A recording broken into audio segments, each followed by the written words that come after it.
Bueno, inicialmente quiero pedirles excusas. Quizás a lo largo de esta charla me escucharán algunos gallos o que estoy un poco congestionado. De hecho, dudé un poco en tener la palabra el día de hoy, pero bueno, creo que no es una limitante para que la palabra de Dios pueda ser expuesta en esta mañana. Y asimismo, pues por mi salud, estuve un poco agripado esta semana. Sé que hay algunos que han estado también con un virus. Y también oramos también para que el Señor pueda estar sanando. Me siento ya mucho mejor hoy, a pesar de que estaba teniendo un poco de mareo, pero confiamos en que todo va a estar bien, en que el Señor va a poder transmitir su palabra el día de hoy. Amén. Bueno, quiero que miren este título. Dios no existe. No sé si a algunos les llegó una invitación que enviamos y cuando les llegó quizás se habrán preguntado y habrán dicho, bueno, pero ¿qué está pasando aquí? ¿Cómo es que voy a ir a una iglesia donde se va a predicar acerca de que Dios no existe? ¿O es que llegué a la entrada y es una iglesia satánica? ¿O qué está pasando? ¿Qué es lo que va a pasar? A lo largo en que vayamos desarrollándola un poco y explicarles, van a ir entendiendo un poco de qué se trata. Dios no existe. Ha sido un proceso bastante interesante, impactante en mi vida en las últimas semanas, en la cual he querido indagar un poco acerca de esto, lo que es la palabra de Dios, este alimento que es el sustento para cada uno de nosotros. Creo que ha sido un llamado que ha hecho la congregación a muchos de nosotros y algunos lo hemos respondido. Y cuando he decidido y me he determinado en empezar a estudiar un poco acerca de ella, ha sido un golpe de realidad bastante impactante, si les confieso. Algo que creo que ni siquiera podríamos llegar a imaginar. Nosotros muchas veces vivimos como cristianos,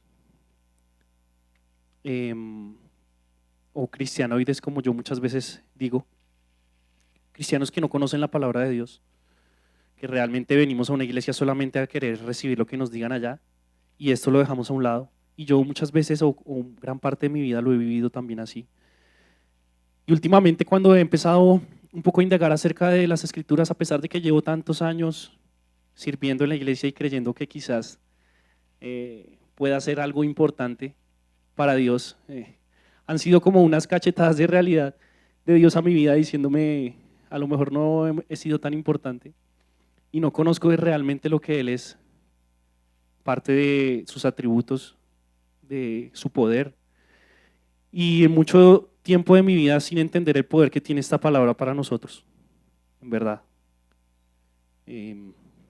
A veces me emociono un poco y leía esta semana porque leía un texto tan básico que quizás pensaríamos que podría ser el Apocalipsis o los Salmos o Hechos, que son libros a lo mejor que tienen profundidades y misterios, pero leían textos tan básicos y veía como el Señor me empezaba a hablar y empezaba a revelarme cosas que yo la verdad no conocía.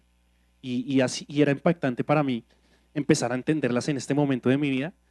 Entonces, creo que ese debería ser el llamado que tengamos cuando finalicemos esta charla. Que sea Dios mismo el que nos dé esa pasión. Su palabra nos dice también, no recuerdo exactamente el capítulo, que el Espíritu Santo es el que nos va a permitir hablar. Creo que fue en Mateo 10, cuando el Señor Jesús habló a sus discípulos y les menciona a ellos y les dice que el Espíritu Santo es el que va a empezar a hablar por medio de ellos. Y nosotros no entendemos esa realidad. O sea, nosotros nos dicen y nos explican en la iglesia, el Espíritu Santo va a obrar en ti, y nosotros, amén. Pero no dimensionamos lo que eso significa para nuestras vidas. Y una oración que hemos tenido últimamente con el grupo de jóvenes con los cuales nos reunimos cada semana, estamos teniendo unos tiempos de oración y asimismo organizando todo lo que ustedes ven quizás aquí el domingo en las redes. Uno de los motivos de oración ha sido porque el Señor traiga almas nuevas a este lugar. Y hemos estado orando juntos por ese motivo. Y en estas semanas he empezado a ver cómo Dios ha empezado a actuar y Dios es tan impresionante. Nosotros pensamos muchas veces que cuando le pedimos a Dios que nos dé paciencia, nos va a dar paciencia, así como de arte de magia. Y cuando le pedimos a Dios paciencia, ¿qué nos da? Problemas, ¿cierto? Situaciones en las cuales que tengamos que desarrollarla. Les pedimos a Dios que nos dé finanzas, que nos dé quizás el dinero para poder tener ese sustento diario. y creemos que Dios nos va a enviar el dinero así, lloviendo a nuestras vidas, o abrimos la billetera que está vacía, justamente la mía está vacía en este momento, y de un momento a otro, uy, vamos a tener plata, ¿no? Y que nos da Dios oportunidades, nos permite desarrollarlas por diferentes razones. Y nuestra oración en esta semana será, Señor, que seas tú trayendo a las personas a este lugar, y nosotros creemos que las personas van a llegar aquí al lugar y se van a arrodillar, y vamos a ver así todos arrodillados, porque sí. Y el Señor era tan impresionante que de una u otra manera lo que hacía es que empezó a traer personas a nuestra vida interesadas en su palabra. En el día a día, literal estábamos así almorzando en un lugar X, y de un momento a otro una persona, vengan, ustedes están hablando acerca de la Biblia. Y yo, o sí, como que quedo desconectado un poquito. Pero un momento a otro estoy entrenando así en el gimnasio y me pregunta otra persona acerca de Dios y me dice, venga, pero Dios, ¿qué opina de esto? Y yo quedaba así. Y, o sea, y en ese momento pensaba y decía, Dios, ¿cuán grande es? Es increíble, o sea, cuando su palabra dice que clama a mí, yo te responderé. Cuando su palabra dice que si dos se pusieren de acuerdo, crean que ya ha sido hecho, es porque es así. Y nosotros orábamos y pedíamos al Señor en esta semana, Señor, que seas tú trayendo. Y traía a las personas, ¿pero cómo? A nuestra vida, en nuestra vida cotidiana, en nuestro día a día. Personas que nunca jamás pensé, que ni siquiera llegué a imaginar que quizás estuvieran interesadas, empezaban a hablar a mi vida. Quizás para ti parezca un poco confuso el tema con respecto al título que coloqué aquí el día de hoy. De antemano quiero pedirles excusas si quizás nos podemos extender un poco, pero creo que es relevante e importante lo que vamos a hablar el día de hoy, porque sé que muchos de nosotros en nuestro corazón hay muchas personas en las cuales hemos estado orando y le hemos pedido a Dios para que las traiga a sus pies. ¿Cuántos de nosotros tenemos personas en nuestro corazón que aún sabemos que no son salvas? Todos, ¿cierto? Y le oramos a Dios y le pedimos, Señor, te pedimos por ellas. Pero ¿cuántos de nosotros estamos preparados para que esa persona, un día cualquiera, cuando menos imaginemos, llegue a tu vida y te diga, Dios no existe? Dios no existe. ¿Qué vamos a hacer al respecto? En estas semanas me ocurrió algo parecido y una persona me empezó a hablar y a explicar su modo de pensar, una persona muy estudiosa, se notaba, con muchos años estudiando y creando barreras y barreras y barreras y barreras en su vida acerca de que Dios no existe. ¿Y qué hizo conmigo? Empezar a exponer cada una de esas barreras. Dios no existe porque es que esto es así, no sé qué, y es que, no, pero es que la Biblia dice, a mí no me importa la Biblia, te dice. La Biblia es un libro que lo escribieron humanos. Y nosotros, ay, sí, no, pero es que la palabra dice, si no te interesa la Biblia, ¿qué respuesta vamos a dar al respecto? Entonces la gente empieza a hacer barreras en su vida y empiezan a crear conocimiento de muchos lugares. Y nosotros solamente nos quedamos, no, es que Juan 3:16 dice, de tal manera amó Dios al mundo. Háblame de Dios sin tener que usar la Biblia. Y nosotros, no, pues, entonces, ¿qué? Otra barrera ahí encima, ¿cierto? Y yo siempre he dicho que es tan interesante cómo Dios nos empieza a mostrar y a revelar cómo es que debemos nosotros vivir la vida cristiana. Cuando el apóstol Pablo nos dice que estemos siempre dispuestos y alertas de poder defender nuestra fe ante cualquiera que lo disponga. Entonces, ¿qué va a pasar el día que esa persona por la cual has orado tanto a ti te diga, no, es que Dios no existe por esto y por esto? ¿Qué argumentos tenemos nosotros al respecto para poder responder? Porque te lo confieso, van a llegar a nuestra vida cuando nosotros nos metemos con Dios y entramos en su palabra y empezamos a tener esa comunión y a orar por eso, el Señor las va a mandar. Pero también quiere que estemos preparados en todo tiempo. Así que el día de hoy sé que quizás no nos va a dar todo el tiempo para poder profundizar acerca de este gran tema que sé que es no solamente de interés de nosotros, sino de toda la humanidad. Todos, absolutamente todos tienen una necesidad de Dios, porque el Señor la colocó allí en nuestro corazón.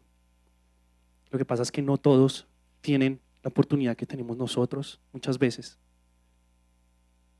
O más bien la oportunidad, no todos deciden reconocer que es el Señor Jesús el que está hablando de sus vidas. Entonces, quiero que empecemos a desarrollar este temario. Lo que he traído hoy básicamente es un pequeño estudio, y te lo digo pequeño porque sé que hay muchos temas al respecto, quizás involucrándome aquí en temas ajenos, si pudiera decirlo así, porque sé que está nuestro hermano Lucho, que nos ha explicado mucho acerca de hermenéutica, nuestro pastor y demás personas. Sé que con la ayuda de ellos también podremos entender muchas cosas, pero lo que quiero que hagamos hoy es que quedemos preparados para cuando en algún momento tengamos que defender nuestra fe, cómo podemos hacerlo. Bien, ha sido una semana en la cual he estado estudiando un poco al respecto. No tengo las respuestas para todo, creo que ninguna la tendría, pero al menos creo que podremos tener muchos argumentos para poder defender nuestra fe. Y a aquella persona que nos llegue diciendo Dios no existe, podamos decirle el por qué sí existe. Bien, para iniciar, si tienen algunos libretas donde quieran anotar, yo traje una presentación en la cual quizás se las podría compartir, pero quiero que empecemos a anexar estas cositas porque créanme, se los digo de corazón, van a llegar personas a nuestra vida que tendrán mucha sed de conocer de Dios, pero no saben cómo hacerlo. Y nosotros tendremos los argumentos para poder hacerlo. ¿Bien? Entonces, si tiene apuntes, tómelos. Mientras vamos avanzando, he traído una presentación y lo primero que vamos a ver son los 10 argumentos que más utilizan inicialmente los ateos para decir que Dios no existe. O al menos son los 10 más conocidos. Si alguno tiene algún otro, anótelo. Yo creo que como iglesia tenemos que juntos también, si pudiéramos decirlo así, retroalimentarnos en cuanto al conocimiento que podríamos llegar a tener. Pero creo que estos son los que envuelven los más conocidos o los que más ustedes quizás van a poder escuchar en el día a día. Bien, vamos a pasar con el primero.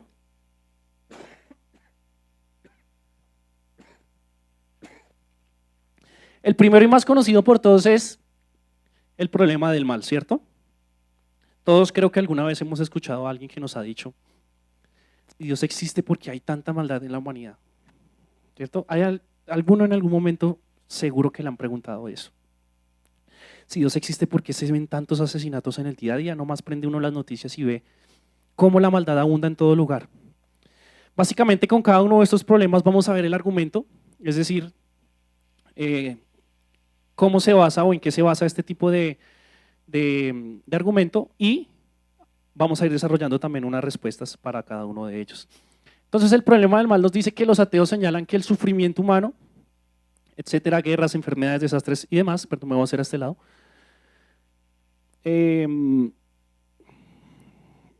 parece incompatible con un Dios que sea omnipotente, omnibenevolente. La pregunta clásica que ellos proponen son solamente 3 opciones y dicen que si Dios puede evitar el mal pero no lo hace, ¿qué es? No es bueno. Dice después, si Dios quiere evitar el mal pero no puede hacerlo, entonces no es todopoderoso, ¿cierto? Y por último nos dicen que si no quiere ni puede, pues no es Dios. O sea, si no puede hacer ninguna de las dos. Básicamente es como esa encerrona que tenemos ante esta pregunta. Solo nos brindan 3 posibilidades. ¿Bien? Creo que en algún momento cuando nosotros estudiamos el tema de hermenéutica, nuestro pastor también nos dio alguna luz acerca y al respecto de ello. ¿Bien? Y creo que, como él nos dice, uno o el principal método de estudio de la hermenéutica o la principal clave que uno tiene que tener es que debe tener sentido común, ¿sí? Sentido común siempre cuando nosotros estudiamos la palabra tenemos que hacerlo. Y básicamente aquí yo siempre me plantearía una pregunta, ¿sí? La gente dice, como proponen acá, que si Dios es bueno, ¿por qué permite la maldad en la humanidad? ¿Bien? Yo plantearía la otra pregunta, ¿cuál es la otra opción que Dios tendría para que no existiera la maldad? Que solo existiera el bien, ¿cierto? Si Dios hubiera propuesto decir, solamente voy a permitir el bien, la maldad no la voy a permitir. La pregunta es, primero, ¿qué mérito tendría seguir a Jesús si todos están obligados a hacer el bien? No sé si usted alguna vez ha pensado eso, cuando nos dicen, no, pero es que si él es malo, no, pero pues es que no es tan malo. Pregúntele, ¿qué mérito tiene como ser humano solamente si nos fuera permitido hacer el bien? Es más, les aseguro que si Dios nos hubiera creado solamente permitiendo el bien y que todos lo siguieran por obligación, se levantarían y dirán que Él es un Dios que, un dictador, que quiere que todo el mundo lo siga y lo obliga a hacerlo. Y sí, el Señor es un Dios de amor, pero también es un Dios justo. Recordemos que Dios no puede ir en contra de sus propios atributos, en contra de su naturaleza. Su naturaleza no le permite que Él nos obligue a seguirlo. Entonces, solo tenemos dos posibilidades: que Él permitiera que el ser humano escoja qué es lo que quiere hacer, si el bien o el mal, o simplemente que lo obligaran a hacer el bien y que lo siguiera todo el mundo. Si usted le pregunta a una persona, ¿para usted qué le parecería más justo? Le aseguro que le va a decir no. Creo que sí es más justo que Él permita que cada uno elija qué es lo que quiere hacer, ¿verdad? Si nosotros trajéramos un ejemplo hoy en día acerca de lo que trata el mal en la humanidad muchas veces, podríamos colocar un ejemplo de un cirujano que muchas veces tiene que usar el dolor ¿para qué? Para que el paciente mejore. Cuando nosotros tenemos una herida, cuando nosotros nos lastimamos y nos quieren sanar esa herida, ¿qué nos causa? Dolor, ¿cierto? Muchas veces sufrimiento. Pero es necesario ¿para qué? Para que la herida mejore. Es decir, que la maldad de una u otra manera también nos permite que abunden otro tipo de atributos como el amor, como la compasión, como el perdón, ¿verdad? Hay dos versículos clave que quiero que anotes, a uno en Romanos 8:28, acerca de cómo la Biblia también nos instruye y nos avisa acerca de lo que esto significa.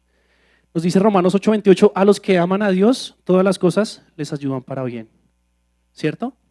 A pesar de la maldad que haya en el mundo, los que amamos a Dios, todo nos ayuda para bien. Y Juan 16:33 nos dice, en el mundo tendréis ¿qué? Para los que saben, pero confiad, yo he vencido el mundo. Es decir, Dios ya sabía que la maldad iba a estar aquí presente. Muchos dicen, no, es que se le salió de las manos. Dios nos dice, en el mundo tendremos aflicción. Confiemos, porque Él ya ha vencido al mundo. Entre otras cosas, ¿sabían un dato que a mí me causó quizás no había analizado un poco esto? Cuando nos preguntan acerca de lo que es la maldad y nos preguntan dónde inició la maldad, inmediatamente, ¿qué pensamos? En el huerto del Edén, ¿cierto? En el huerto del Edén inició la maldad. La pregunta es, ¿la Biblia nos dice que Satanás era un ángel caído? Pero si la maldad empezó en el huerto del Edén, entonces, porque muchos años antes de crearse la humanidad, Satanás se había rebelado contra Dios y no existía. No sé si alguna vez se ha hecho esta pregunta. Siempre estamos pensando y asumiendo cosas. No, la maldad se creó con Adán. Pero la Biblia nos revela que la maldad ya existía antes. La maldad entró en el mundo, ¿por quién? Por Adán, en el mundo que nosotros conocemos. Pero la maldad ya existía, porque si no, entonces ¿por qué Satanás se rebeló contra Dios? Eso es algo que a veces nosotros no pensamos y son cosas que uno dice, wow, no lo había analizado en ese ámbito. Asimismo, hay una explicación acerca de la maldad que también es muy importante y la asemejan con lo que es la oscuridad.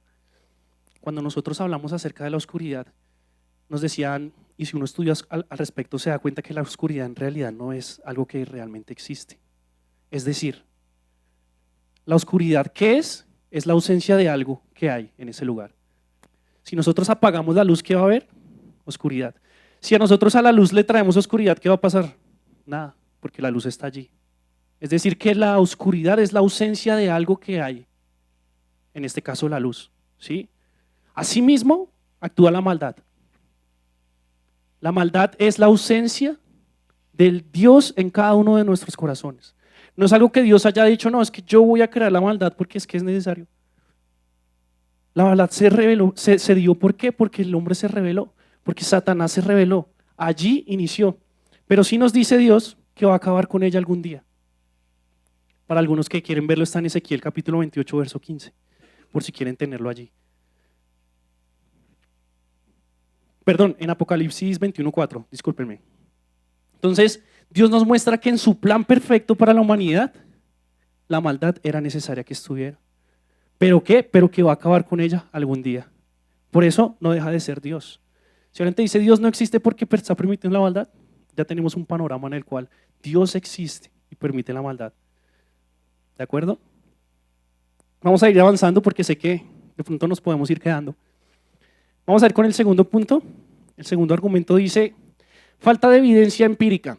¿Qué dice el argumento? Sostienen que si Dios existe, debería haber pruebas físicas o científicas directas y reproducibles de su presencia. El hecho de que creencias religiosas dependan de fe y no de pruebas medibles es visto como una debilidad. Este argumento es bastante común. Ustedes van a ver muchas personas ateas en el día a día que son ateas porque no pueden comprobar al 100% de manera lógica que Dios existe. Y es un argumento que vamos a ver bastante común. Inclusive escuchaba hace poco a uno de los candidatos a Abelardo, él hablaba acerca de cómo era ateo, una persona muy estudiosa y abogado, y decía que la razón por la que él era ateo era justamente por eso, porque él no podía comprender lógicamente, no tenía pruebas, digamos, dentro de nuestro plano físico que pudiera comprobar de esa existencia. Bien, vamos a leer la respuesta y vamos a dar una analogía. Primero, no todo lo real es mediblemente físico, ¿sí? Todo lo que es real no siempre tiene que ser medible físicamente. ¿Qué ejemplo podríamos tomar al respecto? El amor. ¿Cómo tú mides el amor visualmente? ¿Cómo lo mides físicamente? La conciencia, la lógica, tantas cosas que tú no puedes medir físicamente para hacerlo. Dios es espíritu y no se limita a las pruebas de un laboratorio, sin embargo, deja huellas en la creación, la historia y la conciencia humana. Un ejemplo bastante claro que podemos ver en el día a día es el viento. El viento es algo que nosotros no podemos ver, pero que podemos, ¿qué sí? Sentirlo, claro. Ahora, sé que van a haber contraargumentos siempre. Te dirán quizás, sí, pero el viento sí está comprobado por moléculas, por esto, por no sé qué, claro. Entonces, como les decía, vamos a ir avanzando en ciertas respuestas que vamos a poder dar al respecto. Pero básicamente lo que debemos entender es que no todo lo real se puede medir físicamente, no todo lo que existe. ¿Bien? Y aquí hay una prueba y un argumento bastante claro. Muchas veces la gente quiere tener fe solamente en lo que puede comprobar. Entonces, yo solo tengo fe en lo que yo pueda comprobar al 100%. Tú puedes plantearle una pregunta a esa persona y decirle, bueno, muéstrame entonces una certificación que diga que tú eres hijo de tu papá. ¿Qué te van a decir seguramente? No, pues no la tengo. Pero no dices que tienes que comprobar al 100% para tener fe. ¿Cómo sabes que tu papá sí es tu papá? Cuando nosotros nos subimos a un avión, pedimos la certificación de que el avión nos muestre su licencia de conducción, de volar un avión. En este caso mi hermano que es piloto.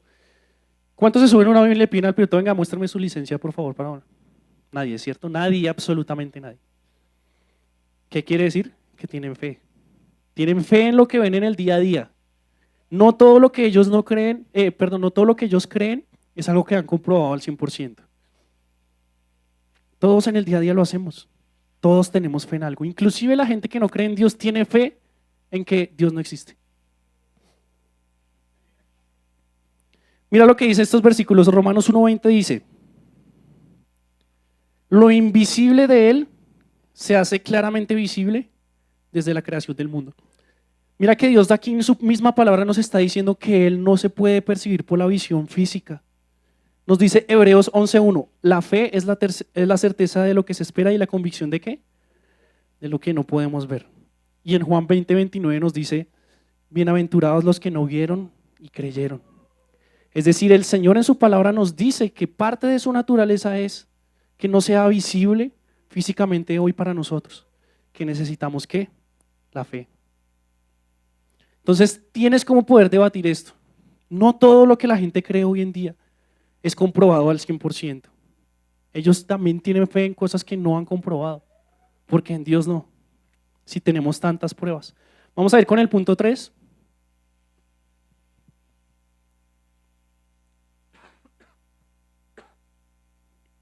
Dice, la religión como construcción social.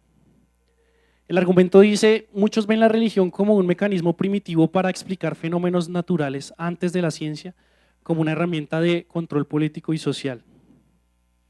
Básicamente, dicen que la religión, como dice allí, es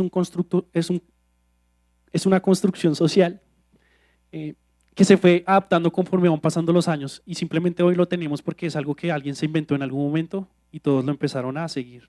¿Bien? Miren la respuesta, dice, el cristianismo no se basa en ideas humanas. El cristianismo que nosotros creemos no lo basamos en creencias humanas, ¿sí? Eventos históricos comprobables. Cuando ustedes le hablen acerca de lo que es la palabra de Dios, nosotros como hijos de Dios sabemos que la palabra de Dios es verdad. Es Dios mismo hablándonos en este libro. Pero para mucha gente son cuentos ficticios y nosotros tenemos que entender que la Biblia no es solamente la palabra de Dios, sino que es un libro histórico. Es decir, es un libro real que se puede comprobar a través de la historia. Es decir, usted se puede meter a internet y puede buscar todo lo que aquí dice, dónde se encuentra, en qué momento ocurrió de la historia y le va a parecer que así fue. No se trata de un libro como una novela de fábula, Narnia o El Señor de los Anillos, en los cuales los libros pues nos están llevando a un mundo ficticio. La palabra, la Biblia, la fe cristiana no se basa en ese tipo de ideas, se basa en la historia en realidad de la humanidad, que está plasmada también aquí mismo. ¿Bien? Eventos históricos como la vida, muerte y resurrección de Jesús, ustedes lo pueden comprobar sin necesidad de la Biblia. Ustedes van a ver en internet y van a buscar Jesucristo y les va a decir, fue un hombre que nació en esta época, no sé qué, como cualquier otra persona de la historia. Entonces decir que nosotros nos estamos basando en ideas fantabulosas o en misterios, cuando la Biblia es un libro histórico que se puede comprobar. Y si necesita hacerlo en ese mismo instante, busque en internet y busque cada uno de esos argumentos para poderlos dar. Otro punto importante es el sacrificio por la fe.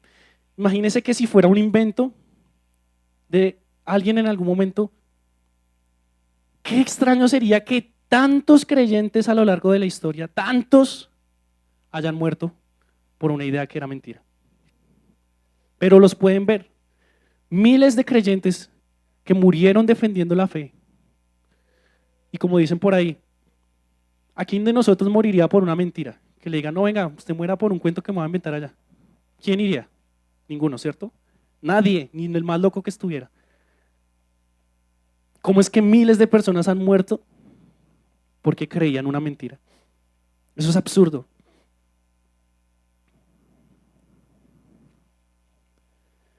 Miren los versículos que tenemos para esto, están en Eclesiastés 3:11. Puso eternidad en el corazón de ellos.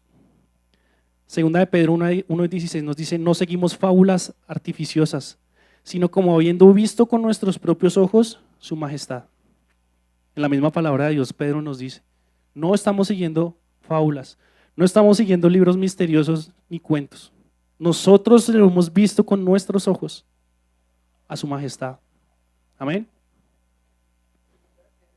Segunda de Pedro, capítulo 1, verso 16. Vamos con el cuarto.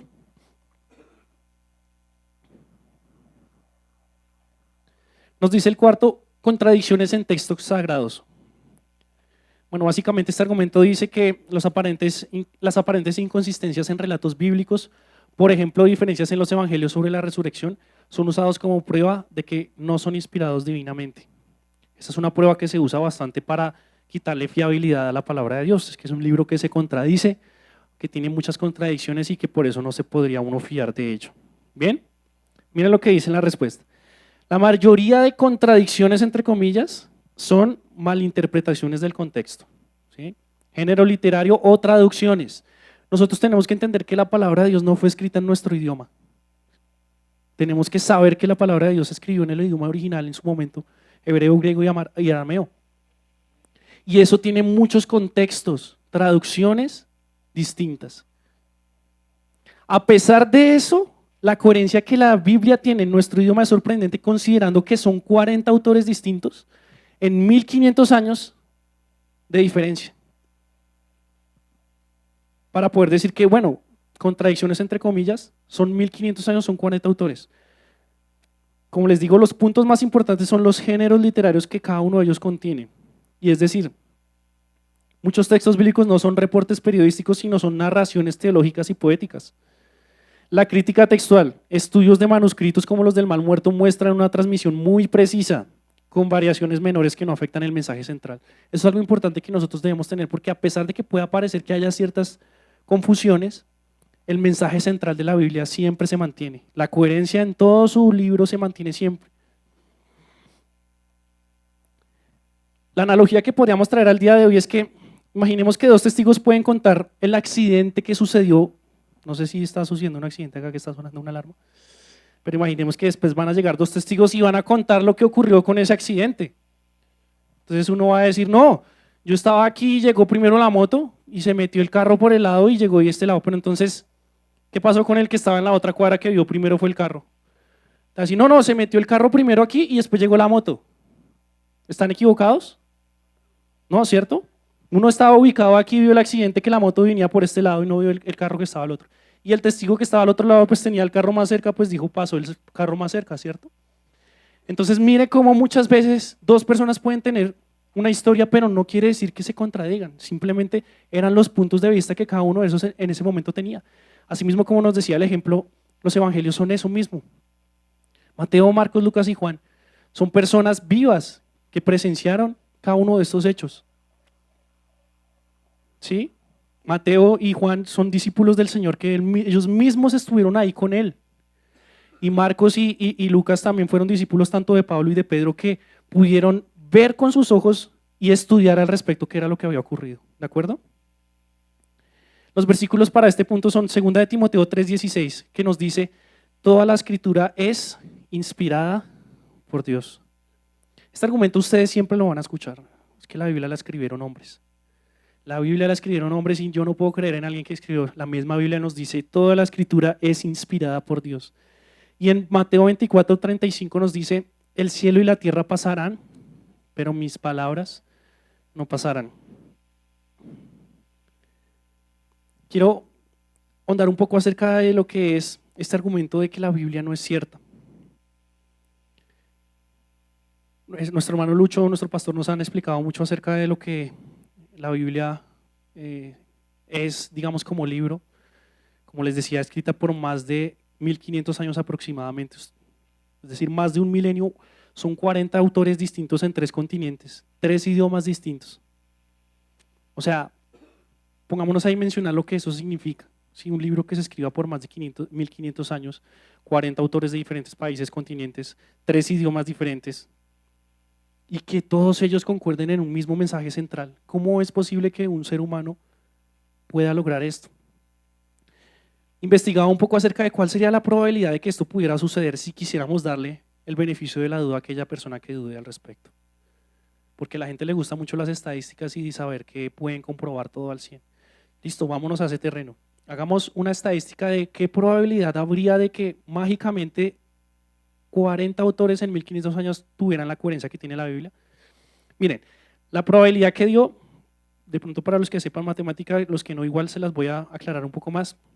El resultado que da esta estadística es 1 entre 10 elevado a la 80. Miren, básicamente para que lo coloquemos en un lenguaje de nosotros, imaginemos que se jugaran 1 millón de loterías a nivel mundial seguidas, a nivel mundial, con 8.000 millones de personas. Se van a jugar 1 millón de loterías seguidas y que en ese 1 millón de loterías tú seas el ganador en todas. En todas. Es más probable que tú seas el ganador en cada una de ellas a que por arte de magia 40 autores tuvieran la coherencia que tiene la Biblia en 1500 años en 3 idiomas y 3 continentes.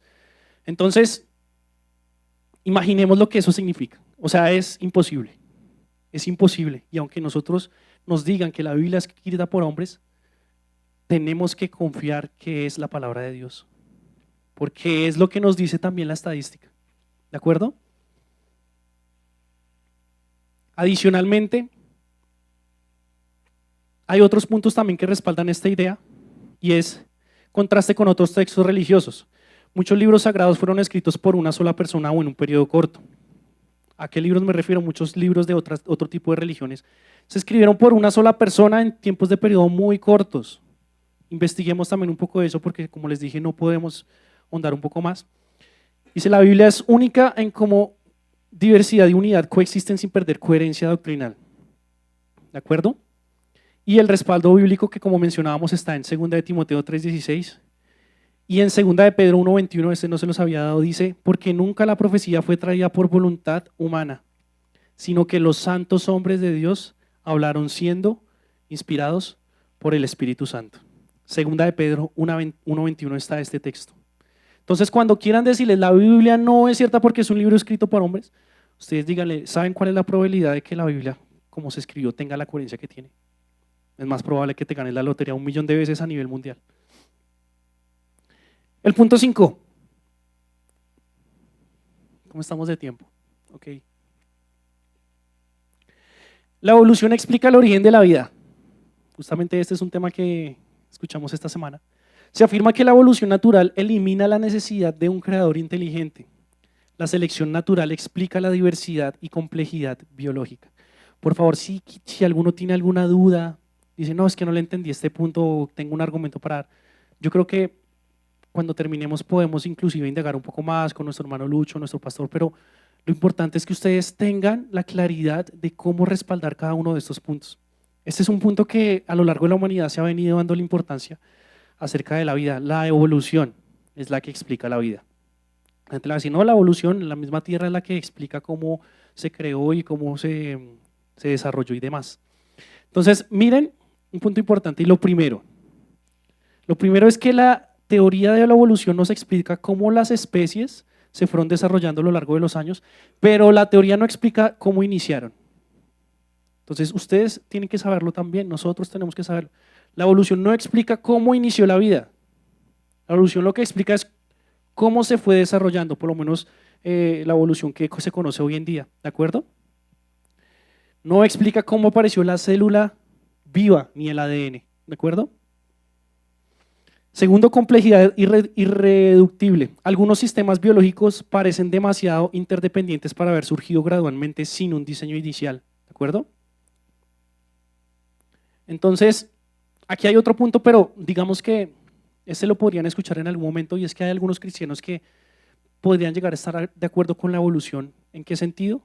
En el sentido de que si Dios fue el que creó la vida y por medio de ella se fue desarrollando, pues no afecta como tal lo que es la palabra de Dios, ¿de acuerdo? Sin embargo, la evolución como nosotros nos quieren hacer ver hoy en día, en la cual la evolución es el centro y lo que se creó y todo, obviamente contrasta con lo que es la palabra de Dios. Entonces, como les decía, la evolución explica cambios en especies solamente, pero no explica el origen de la vida. Es decir, no puede refutar a Dios en eso porque siempre tendremos que llegar a un origen, a alguien que inició todo. Sí, es que la evolución dice que las especies se fueron desarrollando primero en el mono y después en esto, sí, pero ¿quién creó el mono?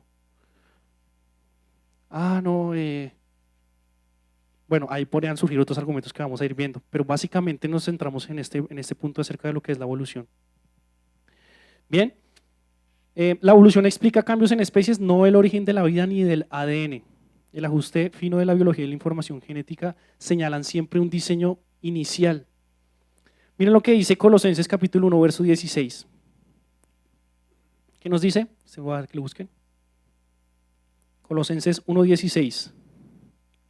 Dice, todo fue creado por medio de Él y para Él. Salmo 139:13 dice, tú formaste mis entrañas, me hiciste en el vientre de mi madre. La Biblia nos dice cómo inició la vida. La gente quiere seguir creyendo tonterías, pero tenemos argumentos para debatirlo también. Entonces recuerden, la teoría de la evolución solo explica cómo transicionan las especies, pero nunca el inicio de la vida. Adicionalmente, aquí lo ligan mucho este tipo de teoría, como hablábamos, con lo que es el Big Bang, ¿cierto? La teoría del Big Bang. Entonces dice, no, es que la que funciona es la evolución con el Big Bang. El Big Bang explotó, las especies se desarrollaron en su etc. Entonces, miren, la teoría del Big Bang, como les digo, afirma que el universo surgió en un punto extremadamente denso y caliente hace unos 13.800 millones de años. Bien, eso es lo que explica esta teoría del Big Bang, para los que quieren saber. Primero, existe una ley en el universo que se llama la ley de causalidad, en la física, ¿de acuerdo? Para los que sepan física hay una ley que se llama ley de causalidad. ¿Y qué dice esta ley? Dice, todo lo que comienza a existir tiene una causa. Es una ley que se rige también por ella el universo, ¿de acuerdo? El Big Bang afirma que el universo apareció de la nada, pero la nada no puede producir algo. ¿Mm? Entonces, miren lo que dice lo que es el ajuste fino del universo. Las constantes físicas, gravedad, fuerza electromagnética y demás, están finamente ajustadas que si una se variara muy mínimamente, la vida sería imposible, es decir, sería un caos. Básicamente, en palabras de hoy en día, si la gravedad se variara en un 0,1%, no habría vida en el universo. Si la Tierra estuviera un poco más cerca al Sol, más lejos del Sol, no habría vida en el universo. Aún así quieren hacernos creer que todo surgió por arte de magia, todo lo que conocemos hoy en día. Quiero que investiguen también acerca un poco de lo que es el ADN en la vida. El ADN básicamente es un código que tenemos cada uno de nosotros como seres humanos en las células y que nos dice la información independiente para cada uno. Ustedes quieren que creamos, la gente quiere que creamos que de la nada surgió tal inteligencia para cada uno de nosotros como seres humanos. Es decir, tenemos una huella cada uno irrepetible, a pesar de que somos todos seres humanos, tenemos 2 ojos, boca, nariz. Esto no consiste con una explosión aleatoria, o sea, no tiene ningún tipo de base. Isaías 45:18, porque así dijo Jehová, el que formó la tierra, el que la hizo y la compuso, no la creó en vano, para que fuese habitada, la creó. Otro punto importante para esta teoría es el problema de la entropía. Dice, la segunda ley de la termodinámica, que es otra ley que existe, dice que el orden tiende al desorden. O sea, básicamente en nuestras palabras, el mundo se basa en que, y ustedes van a verlo en el día a día, todo empieza desde un orden y siempre va a tender a un desorden. Y ustedes lo van a poder comprobar en el día a día. Ustedes tienen un apartamento, un lugar donde cada uno de nosotros vivimos. Deje su apartamento allí un mes, quieto. A ver si cuando llegue usted en un mes está más ordenado que como lo dejó. A menos que haya llegado una persona y lo haya ordenado, ¿no? Ahí está la respuesta. A menos que haya llegado alguien y lo haya ordenado, ¿cierto? Si usted bota un carro desde 100 pisos al suelo, ¿qué va a pasar? ¿Se va a organizar todo, caer y queda un supermodelo o queda un desorden, un choque, etcétera? Entonces, esa ley nos dice que todo el orden siempre tiende a ir al desorden. La teoría del Big Bang nos dice el contrario. Nos dice que el desorden va al orden. Una explosión tiende a dispersar materia y una energía, no organizar en sistemas complejos. Entonces el Big Bang propone un caos inicial que produjo orden, lo cual contradice esta ley. ¿De acuerdo? Y adicionalmente pues tenemos falta de explicación del origen de las leyes físicas. La teoría no explica de dónde salieron las leyes que gobiernan esa supuesta explosión. No dicen dónde fueron que nacieron esas leyes que conocemos hoy en día como la termodinámica que hablábamos, la gravedad y demás. Entonces tiene muchos huecos para poderse contradecir, ¿verdad? Ahora sí vamos a pasar al punto 6. Como les digo, estamos apenas teniendo algunos argumentos tocando, pero la idea es que podamos profundizar un poco más en cada uno de ellos. Miren lo que dice el 6, multiplicidad de religiones. Este es un argumento que quizás no es tan común, pero podremos llegar a escuchar en algún momento, que nos dice que si Dios fuera real y quisiera revelarse, ¿por qué permitiría que miles de religiones se contradijeran? Esto sugiere que todos son invenciones humanas. Entonces básicamente es un argumento que les dirán que si el cristianismo es verdad, entonces ¿por qué hay tantas religiones? ¿Por qué están los budistas? ¿Por qué están los mormones, los testigos, los católicos, los no sé qué? Bien, es un argumento fuerte. No sé si ustedes le preguntaran eso y les dijeran, ustedes o nosotros, ¿qué diríamos? Como, poníamos a dudar también. Miren, la diversidad de religiones refleja la búsqueda de Dios. Bien, no su inexistencia. Lo que nos refleja que hayan tantas religiones es que hay muchos buscando a Dios, pero no quiere decir que no exista. Jesús es único y además de eso cumplió más de 300 profecías y se presentó como Dios mismo, no como un profeta solamente. Miren, si queremos traer un ejemplo hoy en día, nosotros como grupo de alabanza saben que usamos instrumentos, ¿verdad? Que es parte de nuestro servicio para Dios. Para los que no saben, por ejemplo, esta guitarra que está aquí, esta guitarra tiene una marca que se llama Gretsch, como ven acá, ¿cierto? Es una marca que se especializa en este tipo de diseños de guitarras. Ahora pensemos como si fuéramos músicos y digamos, existe Gretsch y existen miles de marcas más, muchísimas. Ustedes van a ver Gretsch, van a ver Fender, van a ver Shure, van a ver, bueno, etcétera, Gibson. Hay muchas marcas de guitarras. ¿Eso quiere decir que la música no exista? ¿No es cierto? Simplemente que quiere decir que cada una está buscando un tono distinto. Solamente quiere buscar algo diferente en cada una de ellas, pero no nos dice que la música no exista. Entonces miren cómo podemos dar argumentos también para debatir lo que la gente dice. Ahora, ¿esto quiere decir que todas las religiones son ciertas? Tampoco, ¿cierto? Pero sí es un argumento para debatir que Dios no existe por el hecho de que existan varias religiones. ¿De acuerdo? Porque nosotros sabemos que la palabra de Dios y nosotros como hijos de Dios pues tenemos la verdad. ¿Bien? Entonces, cuando alguien les diga no, las diferentes religiones quiere decir que no hay Dios, el hecho de que tenga muchas marcas de guitarras no quiere decir que no haya música. Miren los versículos que están aquí en Juan capítulo 14, verso 6, nos dijo el Señor Jesús, yo soy el camino, la verdad y la vida. Como quien dice, esta es la marca que es la verdadera. Hechos capítulo 4, verso 12. No hay otro nombre bajo el cielo en que podamos ser salvos. ¿Solamente en quién? En el Señor Jesús, amén. Vamos al punto 7.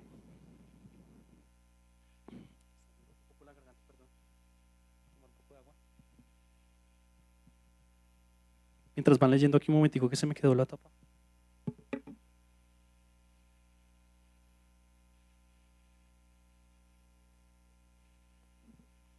Gracias. Dios del vacío. No sé si alguna vez han escuchado este argumento. Dice, los creyentes, según este argumento, colocan a Dios en las lagunas que la ciencia aún no puede explicar. Pero la historia muestra que la ciencia va llenando esos huecos. Básicamente es, nosotros como cristianos cuando no sabemos algo acerca del universo metemos un Dios ahí ficti. Y ellos dicen que el universo conforme va pasando el tiempo va a ir llenando ese tipo de respuestas. Aquí, mejor dicho, hay argumentos para dar. O sea, el primero sería, supuestamente para ellos la vida tiene millones y millones de años. ¿Cómo es posible que la vida con tantos millones de años no haya tenido respuestas para ese tipo de preguntas? Dicen, no, pueden llegar en otros tantos millones de años sin respuestas. Ahora, el argumento cristiano no es poner a Dios donde nosotros no sabemos, sino reconocer que hay evidencia positiva de diseño y propósito como nosotros hemos visto. Si nosotros como seres humanos nos ponemos a pensar acerca de lo que es la vida, siempre vamos a llegar a una pregunta de ¿dónde inició? Siempre, no es una lagunita chiquita, sino es algo importante para la humanidad. La ciencia explica el cómo, pero Dios explica el por qué. ¿De acuerdo? Si nosotros trajéramos una analogía, eso significa, es como si nosotros leyéramos un libro que nos guste. El libro que nos va a mostrar la trama o de lo que habla este tipo de libro. Pero si nosotros queremos conocer al autor, ¿qué debemos hacer? Salirnos del libro, ¿cierto? Tenemos que ir al que lo creó. Así mismo funciona la humanidad. La humanidad es ese libro que nos muestra la trama de lo que estamos viviendo día a día. Pero si queremos nosotros realmente conocer al autor del libro, pues no nos quedamos aquí mismo en este libro. Tenemos que ir a la portada o tenemos que buscar fuentes para conocer quién es ese autor.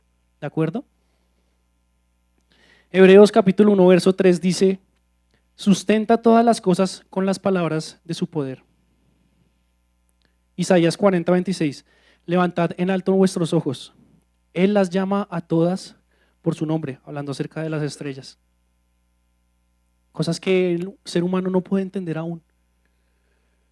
Entonces no se trata de que nosotros como cristianos metemos a Dios en vacíos. Se trata de que la vida realmente no nos muestra la evidencia de cómo surgió. Y Dios es el autor de cada una de ellas. El 8 nos dice, el siguiente, también uno muy popular, los milagros son supersticiones, para debatir muchos la fe que nosotros tenemos. No existen pruebas verificables de milagros. Supuestos milagros suelen explicarse por sugestión, errores médicos o coincidencias improbables. Además, si existieran, Dios estaría actuando contra posición de las leyes que Él mismo estableció. O sea, les voy a explicar un poco básicamente y dando un punto importante. Creo que este argumento se ha venido dando más también por culpa de muchos cristianos. porque empiezan a usar el tema de la sanidad y los milagros como si fuera un juego de niños quizás, como si fueran payasos, y por eso la gente ya no cree en eso. Entonces, este argumento se ha venido aumentando también por culpa de muchos cristianos que quieren engañar de una u otra manera. Entonces, básicamente este argumento dice que no se puede comprobar los milagros, que realmente no hay evidencia, eso son solamente gente que está loca o gente que le dieron un diagnóstico que no era de él y después al otro día sí era el de él. Pero nos dice además de eso, que si llegamos a comprobar eso, que no puede ser verdad porque entonces Dios estaría actuando en contra de las leyes que Él estableció para el mundo. ¿Soy claro en esto que les estoy comentando? Es decir, nos están poniendo una prueba aquí, pero si la pasamos entonces hay otra prueba aquí. Como cuando hablaron con Jesús y lo querían encerrar. Entonces no existen los milagros porque no se pueden comprobar. Si se llegaran a comprobar no puede ser verdad porque Jesús estaría actuando en contra de las leyes que Él mismo estableció para la tierra. ¿Sí? Como por ejemplo caminar sobre el agua. Es algo que afecta a una ley que nosotros tenemos, que es la gravedad, ¿verdad? Entonces mire cómo a veces tenemos también argumentos por todo lado. ¿Qué vamos a hacer al respecto? Bien, hay unas investigaciones que se han hecho, por ejemplo, en un lugar que se llama Lourdes, que es una iglesia, la iglesia de Lourdes, ha documentado curaciones inexplicables verificadas por médicos ateos y creyentes. Bien, Iglesia de Lourdes tiene verificaciones allí documentadas de ateos y creyentes, ¿de acuerdo? Ahora con el otro argumento que nosotros nos han dado, porque sí podemos verificar los milagros que se han hecho. Es más, cada uno de nosotros en nuestro corazón sabe que Dios ha hecho milagros en nuestras vidas. Inclusive la gente que no cree también sabe que han habido milagros en sus vidas. Lo que pasa es que no quieren creer que es de parte de Dios. Pero si los queremos comprobar, podemos ir en cualquier lugar y van a haber personas que nos van a decir, esto ocurrió. Ahora, si nos dicen que entonces sí se ocurrieron, Dios está actuando en contra de las leyes que Él estableció para aquí, para la tierra. Miren este argumento que dice, si Dios creó el universo, intervenir en él no sería ilógico. Un milagro sería una suspensión puntual de las leyes naturales por parte de su autor. Miren, básicamente es, si nosotros trajemos un ejemplo, es como si un programador puede modificar un código que él mismo estableció. Para los que no saben, los programadores son personas que desarrollan software, temas de computadora. Entonces, si él creó ese software y ese código, él no podría modificar ese código por alguna razón. Él no está atado a esas leyes que él mismo estableció allí. ¿De acuerdo? Dios es el programador del universo. Él estableció unas leyes para este universo, para la tierra. Pero él no está regido por esas leyes porque él mismo las creó. Él si quiere cambiarlas en algún momento lo puede hacer sin ningún problema. ¿De acuerdo? Mateo 11:5 nos dice acerca de los milagros. Los ciegos ven, los cojos andan y a los pobres es anunciado el evangelio. Juan 20:30 y 31 dice, estas cosas se han escrito para que creáis que Jesús es el Cristo. La Biblia nos muestra bastantes milagros que el Señor Jesús hizo allí y sigue haciendo muchos hoy en día. Entonces tenemos cómo debatirlo también. El 9 dice, ya casi vamos terminando, moralidad sin Dios. La moral puede basarse en empatía, educación y beneficio social sin necesidad de una autoridad divina. Miren, este argumento también lo van a escuchar muchísimo. Hay mucha gente que les va a decir, el bien y el mal son relativos. El bien y el mal son relativos. Nadie puede determinar qué está bien y qué está mal. O si no van a decir, yo voy a ir al cielo porque yo me porto bien, porque tengo empatía. Eso me considera un buen ser humano. Entonces, básicamente lo que dicen es que la moralidad puede existir sin necesidad de un Dios. Así que nosotros como seres humanos nosotros podemos desarrollar lo que es bien y lo que está mal por nuestro propio conocimiento y forma de ser. Porque no sé si alguna vez se han preguntado, bueno, entonces, ¿quién estableció qué es lo que está bien y lo que está mal? Si nosotros nos preguntamos hoy en día, ¿cualquier persona está bien matar? Le van a decir, está mal. Robar, está mal, ¿cierto? ¿Por qué considera que está mal? Porque está mal visto, ejemplo. ¿Nunca se ha preguntado quién estableció qué es lo que estaba mal y qué es lo que estaba bien? La gente asume que todo se dio por arte de magia, ¿cierto? ¿Quién estableció que algo es bueno y que algo es malo? Aquí dicen que no, que el ser humano mismo lo puede hacer en su propio conocimiento. Miren, sin Dios la moral es relativa. Si Dios no existiera, nosotros no diríamos que robar está mal, que matar está mal, que mentir está mal. Si Dios no existiera, todo sería relativo. El cristianismo ofrece un estándar absoluto basado en el carácter que Dios tiene. El cristianismo establece lo que está bien y lo que está mal basado en los atributos de Dios, en lo que Él estableció para el ser humano. ¿Sabían ustedes que hay algunos movimientos en la historia como la abolición de la esclavitud, que sabemos que en la antigüedad pues existía bastante, o los derechos humanos que a la final se han venido, si pudiéramos decirlo, ensuciando un poco de todo el tema político y demás, pero nacieron con contextos que son profundamente cristianos? Si investigamos nosotros acerca de lo que era la evolución de la esclavitud y los derechos humanos, nacieron en contextos cristianos, basados en la palabra de Dios. Y miren, sin una brújula, si no tuviéramos una brújula, cada uno de nosotros decidiría cuál es el norte de las cosas. Pero eso quiere decir que no hay un norte. Hay un norte, ¿cierto? Si nosotros no tuviéramos brújula, cada uno diría, el norte es aquí, el otro es allá, el otro el noroccidente. ¿Eso quiere decir que deja de existir el norte real? No deja de existir. Eso no cambia el hecho. Mira lo que dice Proverbios capítulo 14, verso 12. Este texto es bastante importante. Hay caminos que al hombre le parecen derechos, pero su fin es camino de muerte. Miqueas 6:8 dice, Él te ha declarado lo que es bueno. ¿Quién declaró lo que es bueno? El Señor Jesús. Él ha declarado lo que es bueno. Entonces pregúntele, si la moral es relativa, entonces, si Dios no existe, entonces ¿quién definió lo que era bueno y lo que era malo? ¿Desde dónde? ¿Dónde empezó? ¿Quién fue el que dijo esto es así? ¿Basado en qué? ¿De acuerdo? Y vamos a ver el 10, que es parte de lo que ya habíamos hablado un poco. El universo es eterno o autocreado, ¿no? Como habíamos hablado acerca del Big Bang, algunos modelos cosmológicos sostienen que el universo puede ser eterno o haber surgido. Como hablamos acerca del Big Bang, pues realmente es una teoría que no nos puede determinar lo que sucedió y no está comprobada además de eso por las leyes de la física. ¿De acuerdo? Entonces, aquí vamos a tener muchos argumentos que van a llegar a nuestra vida, muchos en el día a día. Estos son algunos pocos que vamos a escuchar muchas veces y creo que solamente cuando nosotros estemos en ese momento en el cual nos surjan este tipo de preguntas de muchas personas, vamos a entender realmente que es necesario que nos preparemos en muchos de estos ámbitos. En verdad, hay gente que está muy preparada, que va a poder debatir quizás muchos de estos argumentos también. Y nosotros debemos entender que es necesario que podamos defender nuestra fe. Porque como les digo, hay muchas personas que tienen muchas barreras que han construido por muchos años y que a lo mejor no ha llegado ni siquiera una persona que pueda derribar alguna de ellas. ¿Y eso qué les hace? Pensar que están en lo correcto. Pero ¿qué pasaría si a lo mejor llegara una persona que realmente pudiera derribarlas? Y claro, el Espíritu Santo de Dios está allí en cada uno de nosotros, como nos decía Mateo 10, Él nos dirige. Pero es nuestra labor que prepararnos. Por eso también nos insta, escudriñemos la palabra de Dios, no solamente la leamos.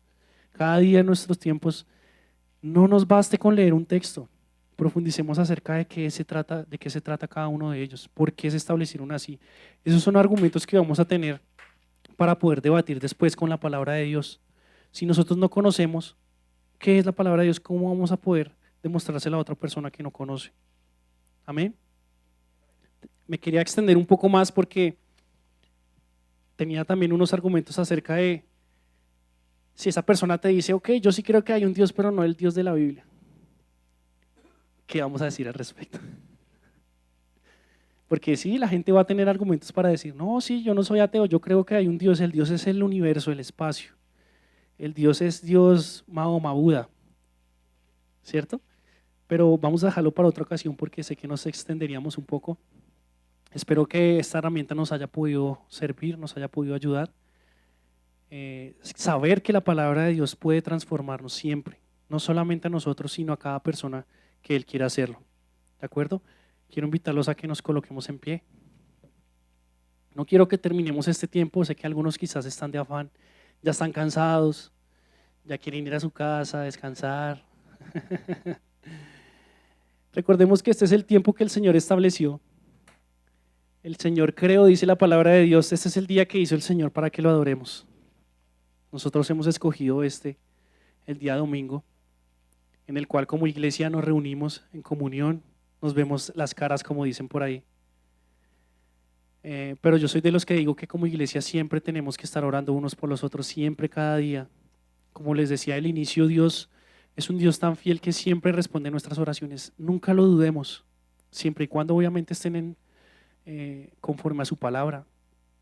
Pero que si nosotros como iglesia nos unimos en oración por las personas que el Señor va a traer a este lugar, por las personas que va a colocar Él en cada una de nuestras vidas, y que sepan y tengan la seguridad de que saliendo de este lugar, en el día a día, en la semana, van a llegar personas a ti y te van a hacer preguntas acerca de lo que es Dios.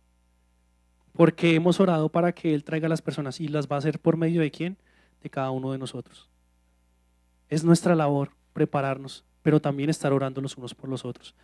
Así que quiero que en este tiempo no solamente lo haga usted, si tiene la persona que esté a su lado, su hermano.